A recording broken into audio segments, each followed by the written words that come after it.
யோ என்ன இது mummy daddy அதான் கண்ணுல கூலிங் கிளாஸ் பிளைண்ட் சாமி. பிளைண்டா?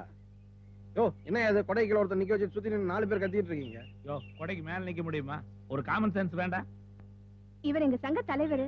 இவரு சாரி டார்லிங், ரொம்ப வருஷத்துக்கு அப்புறம் இப்பதான் தொழில இறங்கிருக்காரு. ஆபீஸ்ல ஃபைல் பார்க்கணும், அக்கவுண்ட்ஸ் எல்லாம் கொஞ்சம் கரெக்ட் பண்ணணும், பேங்க் பேலன்ஸ் என்ன இருக்குன்னு பார்க்கணும். ஏன்னா நம்ம அசோசியேஷன் 4 பேருக்கு ஆட்டோ வாங்கி கொடுத்துருக்கோம், 10 பேருக்கு டாக்ஸி வாங்கி கொடுத்துருக்கோம், 10-25 பேருக்கு வேன் எல்லாம் வாங்கி கொடுத்துருக்கோம். இந்த அக்கவுண்ட்ஸ் பாக்குறதுக்கு எனக்கு நேரம் சரியா இருக்கு. ஆனா எவனோ ஒருத்தன் என்னைக்கோ ஒரு நாள் பிச்சை எடுத்து வந்தானு என்ன கேட்டது என் பசங்க கேட்டு துடிச்சு போயிட்டாங்க. அதனுடைய விளைவு நான் இங்க வந்து நிக்கிறேன். நீ